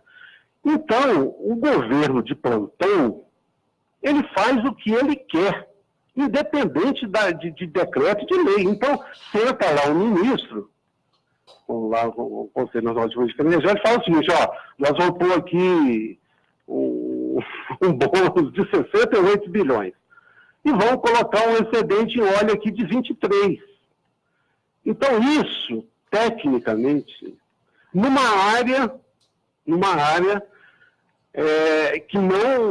onde não há previsão legal de outro entrar e ser operador, como está lá no edital. Então, vou pegar um exemplo prático aqui. A Tapu. A Petrobras é operadora. CEP, a Petrobras é operadora. E ela tem direito, por lei, por contrato, para operar o volume do contrato de cessão onerosa. Então, como é que você vai ter um outro operador no mesmo campo, colocar um navio de produção do lado do navio da Petrobras? Não, Paulo, deixa eu te interromper pelo seguinte. Mas em resumo, nós temos uma péssima legislação. Não, Paulo, a minha pergunta é outra.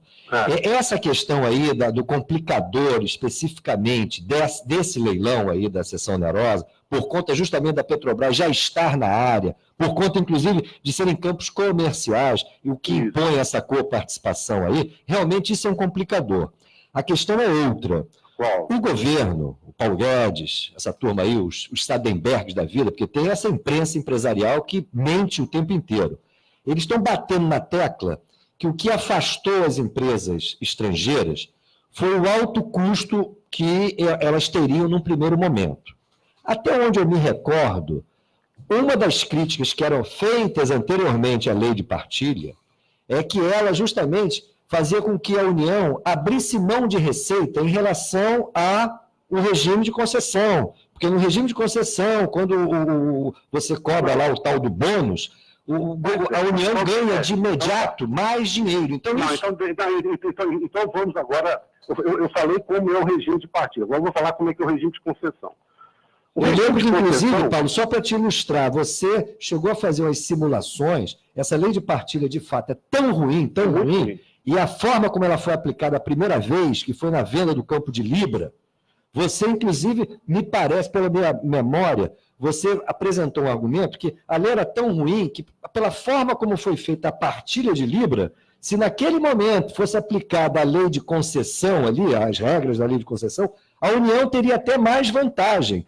Não porque a lei de concessão é boa, mas porque a lei de partilha é muito ruim. Então, agora, como é que o pessoal aí do governo vem dizer que o que explica ao fracasso desse leilão é que, se fosse de lei pelo regime de concessão, seria mais atraente para as empresas? As empresas não teriam de desembolsar muito mais dinheiro? Mas no regime de concessão, as regras são claras. Então, a empresa, ela sabe quanto ela vai pagar de participação especial. O bônus de assinatura, no regime de concessão, você só estabelece, você pode até estabelecer lá um piso, tá certo? Mas o bônus, é que é o critério para definir a oferta vencedora. Então, você tem 3 critérios. O bônus de assinatura, no regime de concessão, você tem o bônus de assinatura, tem o programa exploratório mínimo, quanto a empresa se dispõe a investir, e tem o conteúdo local, tá certo? No regime de partilha não tem nada disso. No regime de partilha só tem um critério: excedente em óleo, tá certo? E o bônus, se a União quiser colocar 50 bilhões, 100 bilhões, 1 bilhão, 200 bilhões, ela coloca o que ela quiser. Por quê? Porque nós nunca discutimos isso no Brasil. Sim. Nós nunca discutimos qual é a política de bônus, qual é a política de excedente em óleo e como isso é transformado em lei, em decreto, em segurança jurídica, né? Então, aqui a gente está num cenário que de 23%. O 23% de excedente em óleo é baixíssimo. tá certo? Baixíssimo. Então, não é o critério econômico que afastou as empresas pelo menos, vamos pegar aqui Búzios. Por que as empresas não se interessaram em Búzios? Não é por causa do excedente em óleo. O excedente em óleo, Búzios é 23, Lula, que é vamos dizer, similar a Búzios, hoje é 36,6. Então, a renda estatal vinda do lucro da operação é muito maior em Lula do que em Búzios. Então, isso não foi o que afastou. Agora, aqui, o que afastou, que pode ter afastado, é como é que eu vou colocar 68 bilhões, né, numa área que é operada pela Petrobras e vou entrar num acordo de coparticipação que não tem regras estabelecidas também. Poderia dar um embrólio aí, poderia acontecer de tudo, né? A Petrobras ia se dar bem. A Petrobras ia se dar bem, assim, em tese, né? Porque ela ia receber uma parcela, né, por essa coparticipação, mas ia transferir o ativo. Mas os valores, para mim, estão muito altos. Na minha visão, a Petrobras não tem direito a ressarcimento. Tá? Vou ser muito claro aqui, desculpe aí. A Petrobras, para mim, todo investimento que ela fez em Búzios, ela fez porque ela tem direito de produzir mais de 3 bilhões de barris em Búzios. Então, se ela perfurou poço aqui e ali, fez física aqui e ali, é porque ela estava escolhendo a melhor alocação dos poços e dos FPSOs. Por que a Petrobras vai receber, então, recurso, dinheiro, num acordo de coparticipação incerto, que ainda teria que ser celebrado? Então, as empresas não entraram em Búzios. Não. Itapu é um caso de um campo menor e tal, mas Búzios é que é a grande questão, né? Agora, então nós temos problemas seríssimos no edital, né? Mas não foi a questão só financeira. Entendo. Apesar de eu reconhecer que o bônus é alto. Alto para você colocar 68 bilhões e não saber como é que vai ser direito o acordo de coparticipação. A Petrobras é a operadora, né? Então, eu compreendo aqui as minhas dúvidas agora, porque eu estou muito intrigado com esse argumento aí do governo, do Paulo Guedes, dos Sardenbergs da vida, de que no regime de concessão seria melhor. Eu já entendi o seguinte, como a lei é flexível, esse bônus de assinatura no regime de concessão pode ser definido em qualquer valor, inclusive num valor muito baixo, né? O valor do bônus de assinatura no regime de concessão é competitivo. As empresas oferecem. Mas você pode botar um piso lá embaixo. Não, o piso sempre foi lá embaixo. Os bônus de assinatura, vamos pegar o campo de Lula, que é o maior campo do Brasil em produção hoje. O bônus de assinatura foram alguns milhões. Então, a questão aqui não é realmente... Agora, a gente precisa separar as coisas, né? Uma coisa... Mas eu me lembro, Paulo, você não fez essa simulação? Isso, que lá em Libra, se fosse pelo regime de concessão, a União ia acabar ganhando mais? Como é que é Libra? Libra é 41,62% para a União, tá certo? De excedente em óleo para a União. Mas tem um problema. Porque todo risco, o que é risco? Cai o preço do petróleo, a produtividade média cai, é baixa, não é 41. Isso, aí reduz. Então, eu lembro fiz uma simulação que poderia ser, na média, 28, 30. No regime de concessão, poderia ser mais, poderia ser 35, 34. Então, agora, se Libra era ruim, para mim Libra foi ruim, esse é muito pior.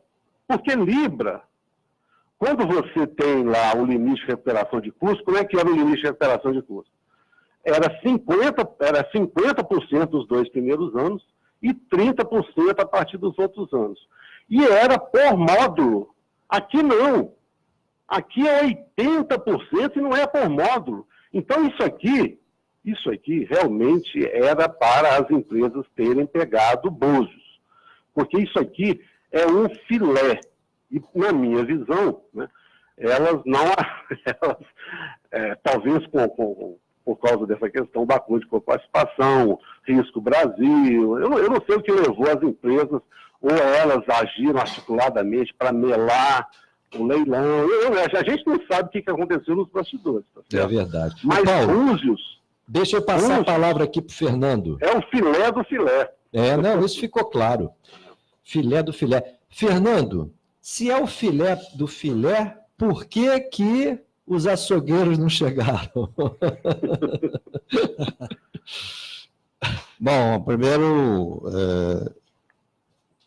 queria dizer que é também uma muita honra participar de uma mesa que tem Patrícia, Paulo César.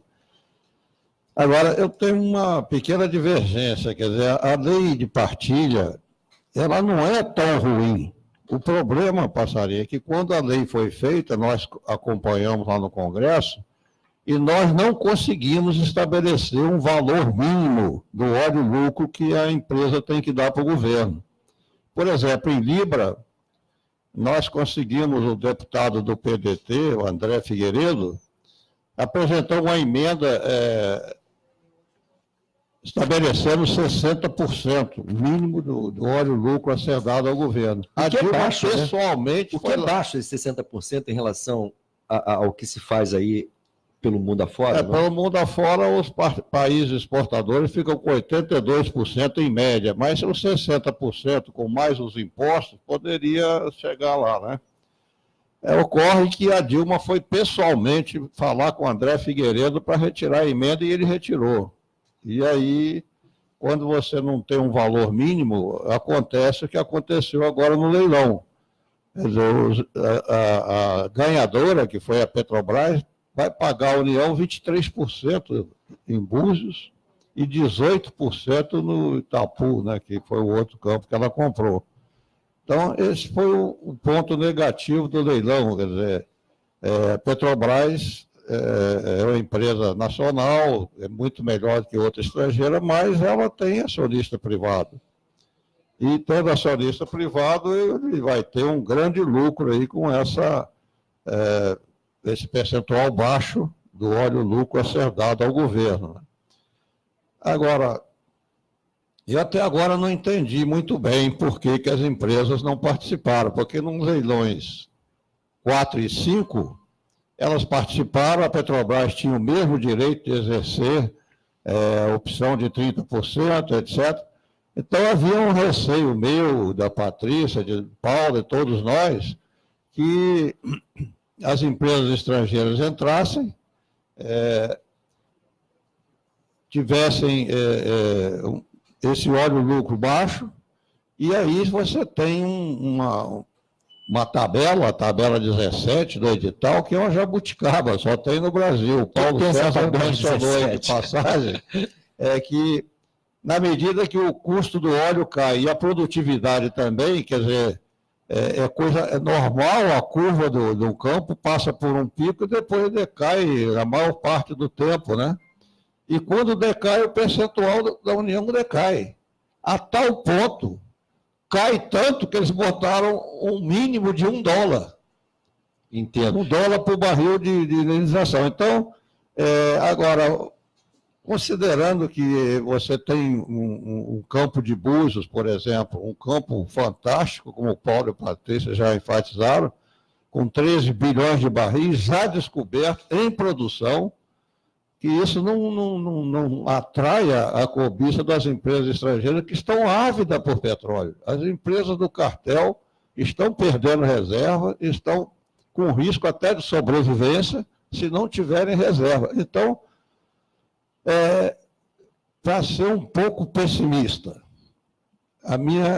meu receio é que os caras disseram, deixa a Petrobras investir que a gente depois compra ela a preço de banana. E o Salim Matar, numa entrevista captada em particular, disse assim, não vamos dizer que a gente vende a Petrobras, não, a gente vai vender, mas não precisa ficar falando.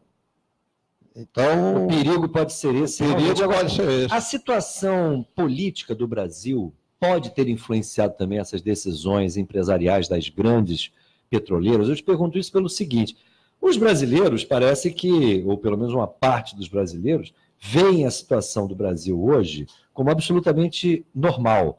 Mas o mundo olha para o Brasil como se o país hoje estivesse passando por uma espécie de tormenta absolutamente imprevisível. Não é? A imagem do governo Bolsonaro pelo mundo afora é a pior possível. Não é? E houve o que a Patrícia claramente lembrou aqui. Há uma reação de instituições como sindicatos, as federações e o próprio Senado, porque o senador Roberto Requião, antes de encerrar o seu mandato, ele claramente fez aprovar uma resolução, de alguma maneira alertando a esses investidores aí, ávidos estrangeiros, por conta aí das concessões que o governo Temer e agora o governo Bolsonaro vem fazendo. Então, existe uma situação de insegurança. A própria situação do presidente Lula, que é uma figura mundial, chama a atenção do mundo inteiro hoje sobre essas excepcionalidades institucionais que estamos vivendo. Isso não pode ter influenciado aí as empresas também? Pode, por exemplo, a Patrícia citou, né, a ação que o Paulo César elaborou para a gente, a IPET, inclusive, entrou junto na Justiça, foi uma ação muito bem fundamentada, uma ação excelente. A própria Patrícia deu algumas sugestões. Então, agora, eu não sei se isso influencia pelo seguinte, quando houve o leilão de Libra, nós fizemos uma informação ao Fábio Conder Comparato, ex-ministro do Supremo e um dos maiores juristas vivos desse país, e ele entrou com uma ação lá, num dos pontos da falha do projeto de Libra, e falou para a gente, olha, isso daí é pão ganho, não tem dúvida que a gente vai ganhar essa ação. Passado um certo tempo, eu liguei para ele, ele disse, olha, Fernando, eu tive uma conversa com o juiz que vai julgar a ação, saí de lá desanimado. Eu falei, por quê? Doutor, ele disse, o juiz deu a entender para mim o seguinte, se ele der essa sentença favorável a nós, o mundo vai desabar em cima dele, vão inventar histórias contra ele, etc. Se ele der contra a gente, não vai acontecer nada. Então, ele me deu a entender o seguinte, para onde você acha que eu vou? E não deu outra, o juiz negou a ação. Então, mas isso é apenas um sintoma, um retrato desse quadro de excepcionalidade institucional. Se a maré vira, evidentemente, o pau que dá em Chico, dá em Francisco, né? Patrícia, essa suspeita do Fernando procede no teu ponto de vista? A suspeita do Fernando que... A respeito do seguinte, essas empresas petrolíferas, na verdade, deram um passo atrás para daqui a pouco dar 2 à frente. Olha, a gente tem que... Com a privatização da Petrobras. Então, a gente está sofrendo a privatização fatiada no mesmo dia 6, que a gente teve a realização do leilão. Foi lançada a venda da Liquigás, e essa privatização fatiada da Petrobras, a gente fez evento, inclusive em 2016, na UFRJ, no IFIX, para tratar disso, junto com o professor José Carlos de Assis, a gente organizou lá a EPET, sindicato, e a gente vem sofrendo isso desde a entrada do Bendini na Petrobras, de uma forma assim, desconstruindo tudo, porque naquela época a gente tinha...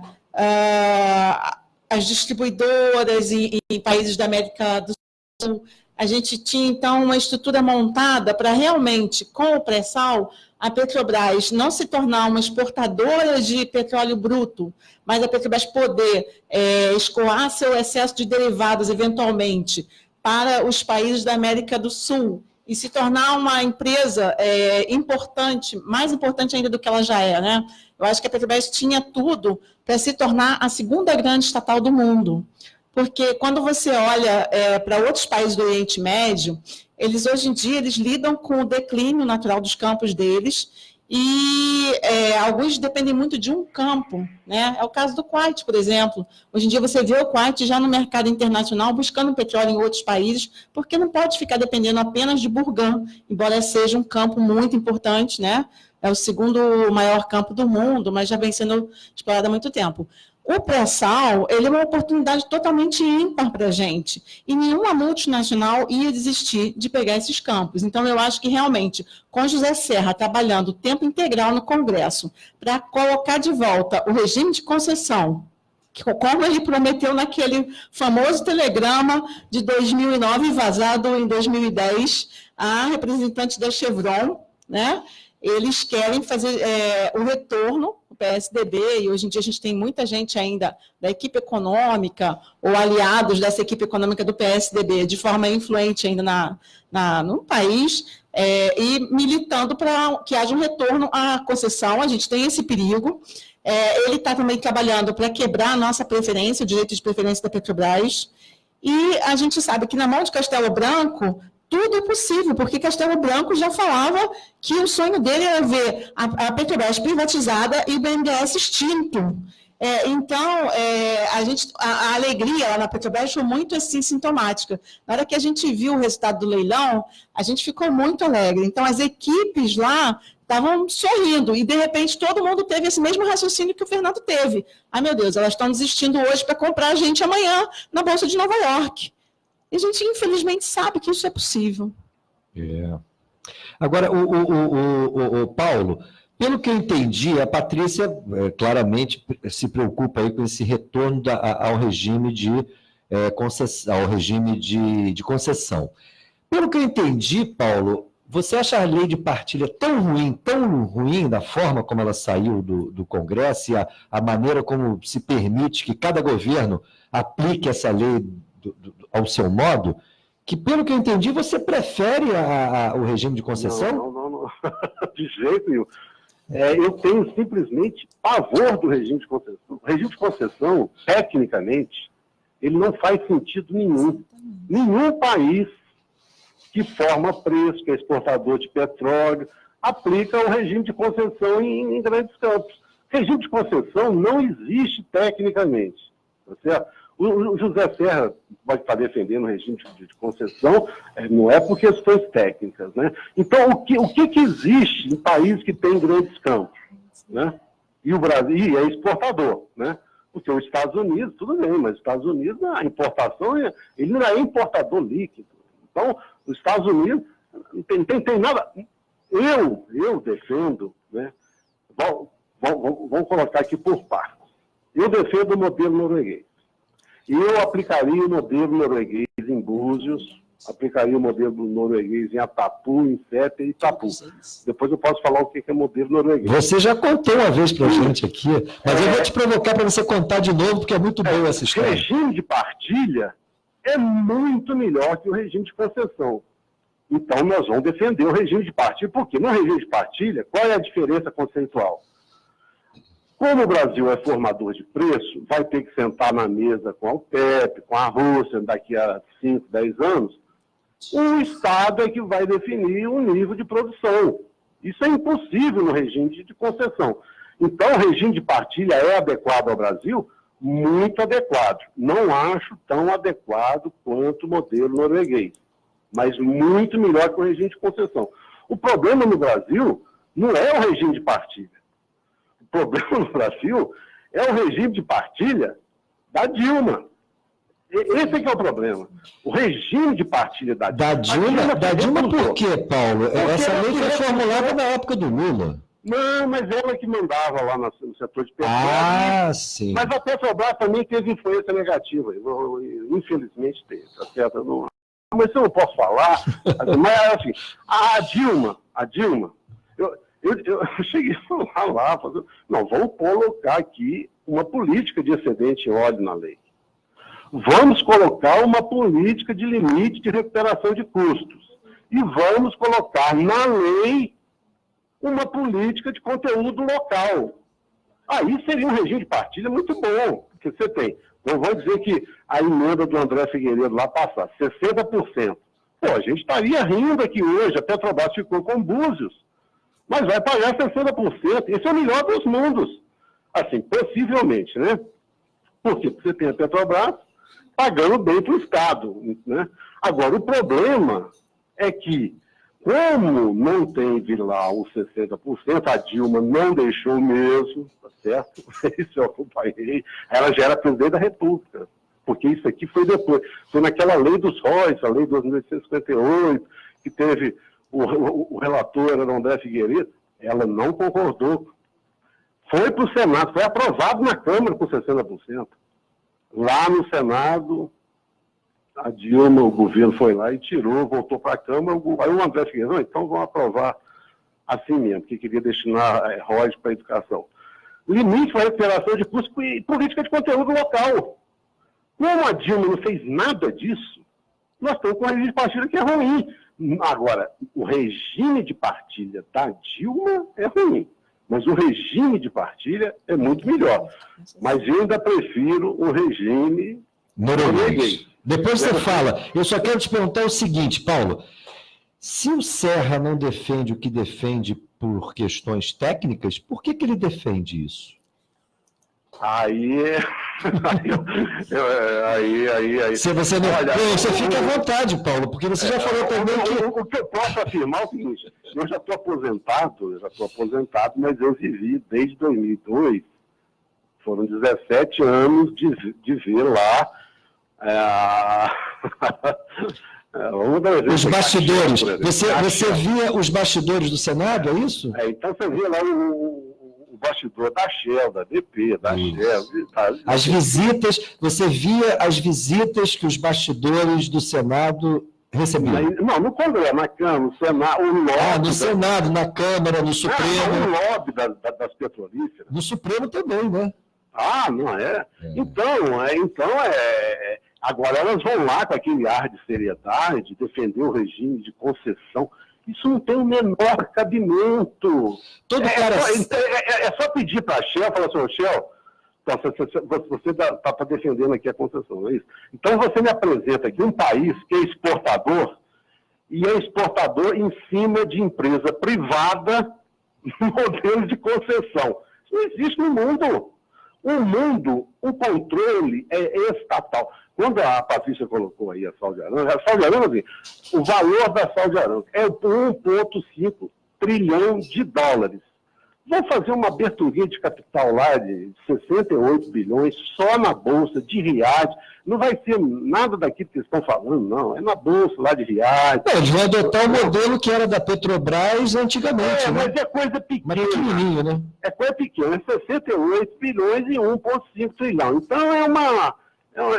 Quer dizer, como o petróleo caiu, eles têm problema orçamentário, né? Depois, não, vão arrecadar aqui um dinheirinho aqui na Bolsa de Riad,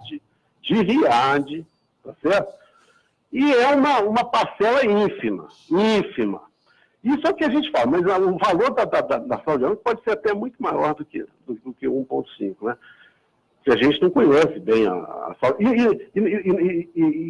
não esperem transparência da Sal de Aranca, porque está colocando ações em bolsa. Né? Não, imagina. Estamos falando da Fazenda dos Saúdes, né?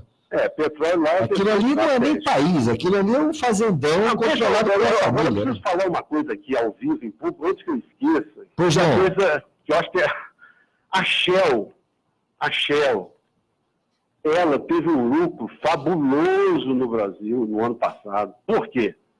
Porque ela, como parceira da Petrobras, ela tem 25% do campo de Lula e tem 30% do campo de Sapinhoá. Esses campos foram extremamente rentáveis. E isso não há dúvida. Por quê? Porque no regime de concessão, esses campos estão no regime de concessão, você paga participação especial em cima da receita líquida. Então, o pagamento de participação especial foi altíssimo. Então, o campo de Lula e de Sapinhoá tiveram uma receita líquida altíssima. Pois a Shell, com todo esse lucro, apresentou prejuízo contábil em 2018. Mas como? Como? Porque tem uma lei 13.586, que eu vi o lobby delas, permite que uma empresa que tem uma receita líquida de 28 bilhões, um lucro extraordinário, Aí começa a fazer dedução, dá prejuízo. E tem mais.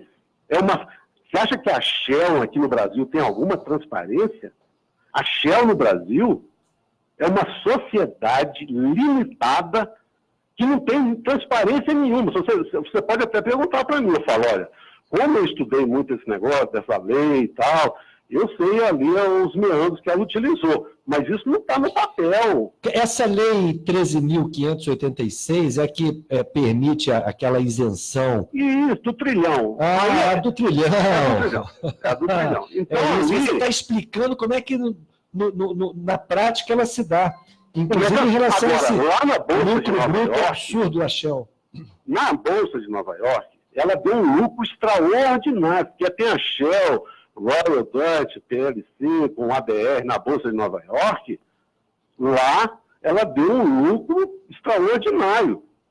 Aqui ela é uma sociedade limitada que produz o pré-sal do Brasil e não dá um centavo de imposto de renda, de fundo de participação dos municípios, fundo de participação dos estados, que são os mais pobres.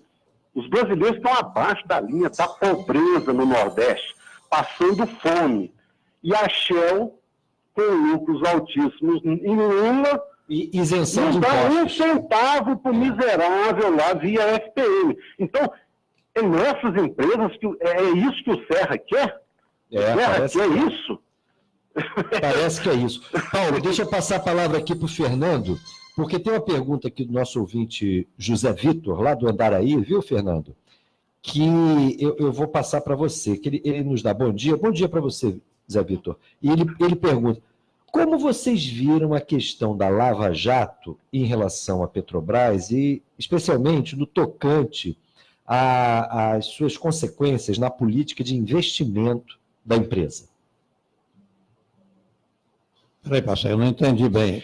Ele quer saber o seguinte, como é que foi vista, como é que você vê a questão da Lava Jato em relação à Petrobras, e especialmente no tocante à sua política de investimentos? Eu entendo que ele está perguntando o seguinte, qual é a relação entre a Operação Lava Jato e essa mudança completa que ocorreu dentro da Petrobras, particularmente na sua política de investimentos? Houve uma política, na verdade, de desinvestimento. A Patrícia já mencionou, inclusive, aqui a gestão do Aldemir Bendini. Eu não sei se o Zé Vitor quer tocar nessa questão. Eu, pessoalmente, inclusive, aquele dia que vocês estiveram aqui com o Guilherme Estrela, ele ponderou muito sobre essa questão da Lava Jato em cima da Petrobras. Eu falei, olha só, o Sérgio Moro cometeu uma série de crimes. Eu não tenho a menor dúvida disso. Agora, essa história da política de investimento da Petrobras, dessa política de desinvestimento, uma série de medidas que foram tomadas, a suspensão dos contratos de forma abrupta, dos contratos das empreiteiras envolvidas na Lava Jato com a Petrobras, isso foi responsabilidade direta do governo Dilma, através do Aldemir Bendini, através da AGU, através da CGU, que foram órgãos todos subordinados à presidente Dilma e que, na prática, impuseram esse tipo de orientação para a Petrobras. O Guilherme Estrela alegou que todo o problema está relacionado às exigências da SEC, que é a CVM, a Comissão de Valores Mobiliários lá dos Estados Unidos, que aí a Petrobras tem que se submeter. Francamente, isso aí pode ser falado em qualquer lugar, pode ser até uma desculpa formal do governo Dilma. Agora, um governo soberano não se submete a regras internacionais que ameacem a sua soberania, possivelmente dentro da Organização Mundial do Comércio e em tratados internacionais, há alguma cláusula que permite ao Estado Nacional se defender quando está sob ataque. O que nós estávamos naquele momento, a gente estava sofrendo um ataque. E um ataque, inclusive, da Operação Lava Jato. Fernando. Eu acho que a Lava Jato ajudou a nossa PIG, né, o Partido da Imprensa Golpista, a fazer uma campanha sórdida contra a Petrobras. Claro que teve corrupção na Petrobras, e isso é execrável, mas a coisa foi muito exacerbada na mídia, e fez com que a Petrobras ficasse enfraquecida perante a opinião pública, perante a própria justiça, Enfim, a Petrobras ficou altamente vulnerável com essa campanha e eu acho que o objetivo final era privatizá-la. Por exemplo, a Patrícia cita agora a venda da Liquigás. A Liquigás é a maior geradora operacional de caixa da Petrobras, inclusive porque tem uma... Mais que a BR? Hein? Mais que a BR? Mais que a BR, por quê? Porque o botijão de gás, nós fizemos a nossa revista lá, a participação da estrutura de preço é um negócio imoral, Passarinho, porque a Petrobras que explora, produz, transporta, refina para obter o GLP, ela fica com 32%. Agora subiram para 34%, mas 32%. O governo fica com 18%. E o atravessador fica com 50%. Nós denunciamos isso quando o Ivan Monteiro foi lá na EPET. Eu falei com ele, presidente, essa alíquota é imoral, por que o senhor não toma a iniciativa de reduzir essa participação da Liquigás na venda do botijão, que poderia ser vendido com 30% a menos para o consumidor? Ele disse, eu não posso fazer isso, senão os concorrentes me processam. Mas o fato é que a alíquota de 50% por atravessador do gás é imoral, e a Liquigás está nessa. Então, a Liquigás é a maior geradora de caixa da Petrobras e está sendo vendida por um valor irrisório aí, né? Tinha sido vendido por um valor menor ainda. Então, eu acho que aquele meu receio de que esteja em marcha um processo de privatização da Petrobras, infelizmente, ele está cada vez mais sendo comprovado aí na prática. Agora, Fernando, aproveito e te pergunto, como é que ficaram as ações? As ações que até ontem de manhã havia uma expectativa de algum tipo de decisão. Essas ações bateram o martelo em relação a elas continuam tramitando na justiça, porque foi possivelmente pedido alguma liminar que possivelmente tenha sido negado. Vocês têm informações? A ação que o Paulo César muito bem elaborou, uma ação muito boa, a Patrícia que até ajudou também, o advogado lá, o Éder, me ligou e perguntou se concordava de retirar a ação. Por quê? Eu concordei porque, considerando que a solução que houve foi menos pior, embora por conta do resultado. Por conta do resultado. Embora a ação tivesse a questão da participação do governo, o lucro tenha sido muito baixo, e também o fato de o conteúdo local ser baixíssimo, como o Paulo já mencionou aí, que esse conteúdo local é absurdo. Eu lembro que no auge do governo nacionalista, a Petrobras chegou a comprar 95% no mercado nacional. E agora estão colocando aí 20%, que é um negócio que assassina os fabricantes nacionais de equipamento. Então, o fato é que o resultado do leilão para a Petrobras foi excelente, para a União não tanto, para o povo brasileiro não tanto, por causa do baixo conteúdo local e o baixo percentual da União. Mas, de qualquer maneira, se tivesse sido ganho por uma empresa estrangeira, aí seria o fim da picada, né? Porque o governo tem 46% das ações da Petrobras, então o lucro excessivo dela não é tão ruim para o país, mas é muito menos pior do que se fosse uma Shell, por exemplo, né? Que aí ela ia ganhar essa benesse toda da tabela 17, da isenção que foi dada aí pelo governo Temer, que o Paulo César brilhantemente denunciou. Então, o Éder disse o seguinte, olha, dos males o menor, né? Então, a gente pode, se deixar a ação lá, eles podem aproveitar como pretexto para anular o leilão. O que você acha? Eu falei, então vamos retirar. Concordei em retirar a ação. Entendo, Fernando. Olha, tem uma pergunta aqui do José Quirino de Irajá, que foi dirigida ao Fernando. Fernando, se quiser, pode responder, mas eu vou dirigir aqui arbitrariamente, viu, José Quirino, para a Patrícia lá, pelo seguinte. Patrícia está à frente dos sindicatos petroleiros, então é importante isso, você vai entender a razão aí, Patrícia, de eu dirigir a pergunta a você, mas o Fernando também fica à vontade, que é o seguinte, ele dá bom dia a todos, bom dia, José, e ele diz, qualquer pessoa com um mínimo de amor ao nosso país sabe que esses leilões são um crime de lesa pátria. Considerando que o Supremo é conivente com esses crimes, só nos resta, como está acontecendo no Chile, uma agressiva rebelião nas ruas. Por que os petroleiros não apostam nesta solução? Essa é uma excelente pergunta. Por que os petroleiros não estão na rua? Eu acho que uma das razões é os petroleiros hoje serem uma categoria onde uma parte está, sim, disposta a lutar. Eu acho que a gente é uma categoria bem dividida, assim como o Brasil hoje em dia está dividido, mas tem uma parte dos petroleiros que está acuado com medo.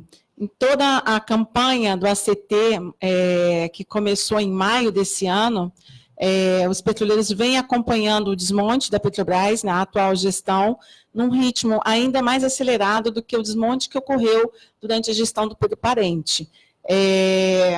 O próprio apoio dessa alta gestão à realização desses leilões, né, quando se tinha uma expectativa que iam entrar nessas áreas as multinacionais, era um fator que causava muito estranhamento aos petroleiros que defendem o sistema Petrobras. Agora, em maio, por exemplo, eles decidiram que não iam entrar com a preferência para serem operadores em Sépia e Atapum. Campos magníficos, campos com reservas de bilhões de barris de petróleo. Então, os petroleiros, hoje em dia, eles vêm sendo a política de... a gente tem sido dizimado, a verdade é essa. Na negociação do acordo coletivo, a gente estava brigando simplesmente pela manutenção dos nossos direitos, porque eles estão executando a reforma trabalhista em cima da gente, com a redução dos valores pagos nas horas extras, por exemplo. Então, ameaçando a nossa assistência de saúde, e os petroleiros do Norte, Nordeste e também no Sul, eles estão sofrendo com a perspectiva do próprio desmonte da perda dos empregos. Então, é uma coisa, assim, terrível a situação dos petroleiros. Não sei se você assistiu há um tempo atrás a chegada do Ministério Público do Trabalho na Bahia, e as pessoas emocionadas, porque foi, então, no momento, paralisada o desmonte da Petrobras na Bahia, mas o que você tem hoje em dia na categoria petroleira as pessoas que têm muito medo de lutar. E isso é terrível, porque a gente estava com uma greve marcada para o dia 26 desse mês de outubro, e os irmãos caminhoneiros estavam vindo junto com a gente para defender a Petrobras contra a privatização. O caminhoneiro não está defendendo o acordo coletivo de trabalho de petroleiro. O caminhoneiro quer defender as outras refinarias contra a privatização. E a gente não vê uma movimentação, a gente vê uma movimentação das bases, sim. Principalmente algumas bases que estão sofrendo desmonte na pele, né? As pessoas estão conscientes da importância de fazer um movimento, fazer uma resistência. Mas o administrativo, a grande parte das pessoas que ficam lotadas aqui no Rio de Janeiro, infelizmente, a gente vê um posicionamento de uma grande parte movido por esse medo, movido por essa campanha que a empresa fez, que se a gente não assinasse o acordo coletivo de trabalho rebaixado, a gente ia para a CLT, como se a queda da ultratividade significasse a perda de tudo quanto é direito adquirido trabalhista. Por mais que a gente, nas nossas assembleias, levasse nosso advogado do jurídico do Sindipetro RJ para dar as explicações e tentar esclarecer, as pessoas não estão agindo racionalmente. Muitas vezes, essa questão do medo, eu acho que as pessoas se fecham para ouvir, né? É uma coisa impressionante. O sindicato ganhou na justiça uma liminar, nosso jurídico ganhou na justiça uma liminar, garantindo todos os direitos que a gente tinha nesse momento, e aí o pessoal aqui do Rio vai lá e aceita a primeira proposta do TST, que era uma proposta rebaixada, e, ao mesmo tempo, aceita fazer a greve em defesa do sistema Petrobras e em defesa de um ACT melhor. como que você equilibrava isso? O Sindicato do Rio de Janeiro ficou com um problema muito sério na mão, porque se a gente assinasse, a gente estava comprometendo todo o movimento nacional de resistência e a gente, depois de assinar um acordo coletivo, com a interpretação que o Supremo deu em 2017, a gente, se fizesse uma greve, ia estar fazendo uma greve ilegal. A gente não pode deixar o pessoal operacional vendido na linha de frente. E, além disso, a gente teve a FUP desistindo nas suas bases, assinando o acordo na sexta-feira, 25, e deixando a gente também a descoberto, porque quem tinha marcado a data do 26 tinha sido a FUP. Então, a situação, eu queria dizer para você que eu, como diretora do Sindicato RJ, acho que a gente tem que ir para a rua.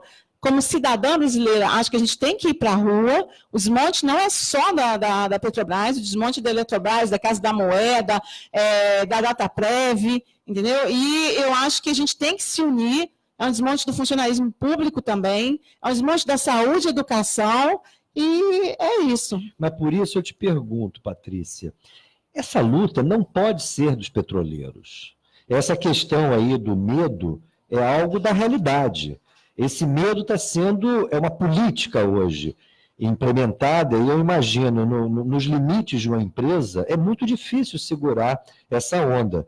Por isso, essa luta que o José Quirino, com toda razão, aponta, é uma luta que tem que ter à frente as centrais sindicais e os partidos políticos. Onde eles estão? E agora você dificultou para o meu lado. Por quê? Porque eu defendo um sindicato independente de centrais sindicais. Veja bem, não sou contra a gente apoiar os movimentos das centrais sindicais quando elas convocam para a rua para a gente fazer movimentos que eu acho que a gente tem que aderir sim, tipo uma greve geral. Eu acho que a gente teria que, em 2017, a gente fez aquela primeira greve em 28 de abril, até o dia que houve a apuração da eleição do Sindipetro e que houve a confirmação da vitória da nossa chapa, que era uma chapa de oposição. Aquela greve ali teve uma participação expressiva do administrativo da Petrobras que eu nunca tinha visto. Eu acho que de 30% a 40% dos meus colegas lá no EIP realmente fizeram a primeira greve. O que aconteceu? A empresa puniu, descontou, e aí, na segunda greve, as centrais não fizeram uma boa convocação, a segunda greve daquele ano, e aí as pessoas não foram para a rua. Eu acho que conjugando as duas coisas, a punição, que é uma coisa que a gente tem que esperar, que aconteça, é normal. Uma greve não vai sair de graça para o trabalhador, mas uma greve vai ser responsável por você conquistar alguma coisa depois. Entendeu? As pessoas têm que começar a perceber qual é a realidade. Não vão chegar para a gente e oferecer melhores condições de trabalho se a gente não lutar por isso. Mas eu vou repetir a pergunta, porque não se trata de pretender qualquer tipo de vinculação dos sindicatos a partidos políticos. O problema é outro. Dada a dimensão dessa luta, que é uma luta nacional, não é uma luta corporativa, a luta pela defesa da Petrobras não é uma luta da categoria dos petroleiros. A Petrobras foi criada a partir de um amplo movimento cívico no Brasil, onde inclusive os militares tiveram uma participação importante. Então, nesse momento que a Petrobras claramente está sob risco, nós, eu acho que devemos exigir dos partidos políticos que se dizem vocacionados para a defesa do país, bem como das centrais sindicais, que estejam à frente desse movimento de resistência à liquidação da Petrobras. Se essa luta fica no âmbito dos petroleiros, evidentemente vocês serão esmagados, isolados, porque não há condições hoje de uma categoria ou de um segmento de trabalhadores de uma empresa segurar uma consequência dessa. O que eu fico muito preocupado é com a ausência dessa pauta na lista de preocupações principais hoje dos partidos políticos e das centrais sindicais. Fernando. Inclusive, Passarinho, eu ontem tive uma entrevista na rádio que estava presente o representante do sindicato da Casa da Moeda. Eu até sugeri a Celeste que o convidasse para vir aqui. Vamos conversar com ele. Ele deu informações seríssimas. Seríssimas. Quais são as razões? Eu não tenho o mesmo conhecimento dele, mas as razões por que a Casa da Moeda está sendo privatizada. Porque a Casa da Moeda tem condições de estabelecer um controle financeiro sobre investimentos, sobre diversos pontos. Por exemplo, ele citou lá o caso da cerveja. A cerveja tinha um controle, tinha um pontinho lá do rótulo que dizia lá, Casa da Moeda. Tiraram isso e a partir daí a Casa da Moeda não mais controlou a venda de cerveja. A venda de cerveja, para efeito de imposto, caiu para 1/3. Ou seja, a sonegação graçou no país. Então, mais grave, a empresa que vai comprar a Casa da Moeda é ligada ao Banco Pactual, portanto, ao Paulo Guedes, etc. Essa empresa vai passar a deter a informação do cidadão brasileiro. Quando você pagar com cartão de crédito, ela vai ter todas as características suas e de todas as pessoas que usarem. E hoje só a Casa da Moeda tem condição de fazer isso. Então, é bom que você chame ele aqui para lhe explicar isso com mais detalhes. Pois é, mas imagina se a resistência contra a privatização da Casa da Moeda ficar sob os ombros dos trabalhadores da Casa da Moeda. É inviável. Então, se houver a mobilização dos partidos, das centrais sindicais, nós seremos derrotados. Então, nessa entrevista que eu estava, eu terminei dizendo o seguinte: pessoal, na década de 50, quando o petróleo era apenas um sonho, tivemos a maior mobilização da história do país, que foi a união de todos os trabalhadores, militares, civis, professores, e fizemos o maior movimento, e o petróleo era um sonho. Agora que ele é uma baita realidade, nós temos obrigação de nos unir para defender não só o petróleo, mas todo o patrimônio nacional. Obrigado, Fernando. Paulo César, eu quero uma fala sua sobre esse assunto aqui que veio à tona, a questão da resistência. Como é que você vê essa possibilidade agora? Então, a questão da resistência. Eu vou fazer um pequeno retrospecto aqui, né? Com relação à SEC, a gente vê nos Estados Unidos, né, que a preocupação lá é tão grande em preservar as empresas que o Estado, o governo americano, para resolver problema financeiro de empresa, torna-se acionista. Foi o caso da GM. Então, aqui... Bem lembrado. Então, aqui o governo tinha que ter intervido. Aqui foi o contrário. A Petrobras, na gestão ainda anterior, quando surgiram as denúncias, ao invés de preservar as empresas e ir atrás dos corruptos, ela colocou 27 empresas na lista negra e não podia contratar. Decisão da Petrobras. A Petrobras fez isso, tomou essa iniciativa. Né? A Lava Jato, não sei se ela teve mérito, eu até achava que podia ter. Hoje eu tenho convicção que a Lava Jato está destruindo o Brasil, destruindo a engenharia, destruindo a Petrobras, destruindo tudo, destruindo o Estado brasileiro. Porque o Estado que tem a Petrobras, que é a melhor empresa do mundo, que tem a Eletrobras, que tem um custo de geração fantástico, que o Brasil que construiu Itaipu, tudo está sendo destruído. A Eletrobras está sendo privatizada, já chegou lá um projeto de lei. Então o Brasil está sendo destruído. Por que o Brasil está sendo destruído? Porque houve uma lavagem cerebral no Brasil a partir da tal Lava Jato. Construíram mitos, heróis, elegeram o presidente da República, o juiz virou ministro. O Brasil está sendo destruído. Então, nós temos aqui dois polos. Nós temos o polo da destruição. Concordo plenamente que a Petrobras está caminhando para ser privatizada. A gente não deve celebrar esse leilão, não. Quando a Petrobras pega Búzios a preço de tem um risco enorme disso ser transferido. Então, precisa ter um cuidado enorme hoje o que está acontecendo no Brasil. Agora, como construir essa resistência? Né? Como construir a resistência? Então, nós tivemos aqui no Brasil, eu vou dar um exemplo aqui, que eu participei, né, que até acabou nos vingando, mas foi a campanha das diretas já. As diretas já, nós tivemos o Lula, o Brizola, o Ulisses, o Tancredo, não sei mais, mas lideranças nacionais conhecidas, os presidentes de partido, a OAB, a Associação, a ABI, na Associação Brasileira de Imprensa, né? A engenharia, todo mundo envolvido na campanha das diretas já, pelo menos a inteligência nacional. A inteligência nacional queria eleições diretas. A inteligência nacional não pode permitir a destruição do país. Porque é só você ver a Argentina, o que a Argentina foi destruída. E agora nós estamos entrando no processo de destruição do Brasil. Né? O Brasil está sendo destruído. Destruir Casa da Moeda, Petrobras, destruir o Brasil. Né? Então o Brasil está sendo destruído. Então precisava ter o quê? Uma reação da inteligência.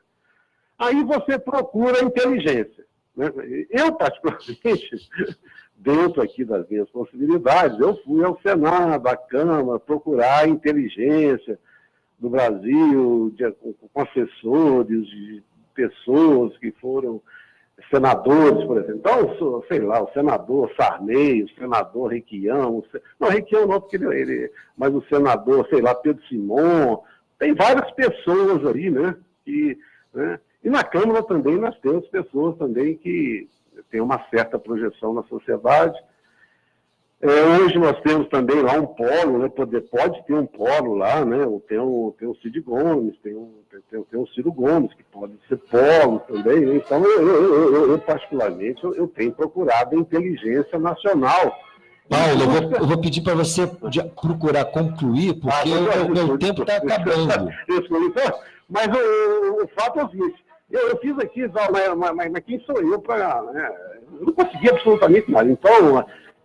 como nós vamos conclamar a inteligência nacional a impedir a destruição? Porque a destruição do Brasil não interessa a ninguém, a não ser um grupo de pessoas que passaram por um processo de lavagem cerebral, mas isso aí não é possível que seja a maioria. E aos mercadores também interessa, né? Ah, não, aí sim, né? Então, por exemplo, as pessoas... Os piratas, Paulo, os piratas. Os piratas, né? Paulo, eu quero te agradecer muito essa aula aqui que você, o Fernando Siqueira, a Patrícia Laia, novamente nos deram. Muito obrigado aí pela sua participação, pela paciência em participar aqui via telefone do nosso debate. E eu agradeço também o Fernando, a Patrícia, e agradeço a vocês, ouvintes. Esse programa estará disponível aí na plataforma podcast que nós temos, e eu acho que todos nós devemos assistir novamente esse programa e principalmente recomendá-lo a todos os nossos amigos, a todos aqueles que possam nos ajudar a evitar o pior para o nosso Brasil, que é a destruição de instrumentos fundamentais para o nosso desenvolvimento, como é o caso da Petrobras. Muito obrigado pela audiência, agradeço a vocês que participaram aqui do debate, e na segunda-feira a gente se reencontra aqui mesmo na Rádio Bandeirantes AM 1360, em mais uma edição do nosso programa Faixa Livre, a partir das 9 horas da manhã. Segunda-feira a gente tem um horário de 9 às 10. Muito obrigado pela audiência e até segunda. Aqui termina mais uma edição do Faixa Livre. Obrigado, ouvinte, você que participou. Obrigado a você que se limitou a nos ouvir. E até amanhã.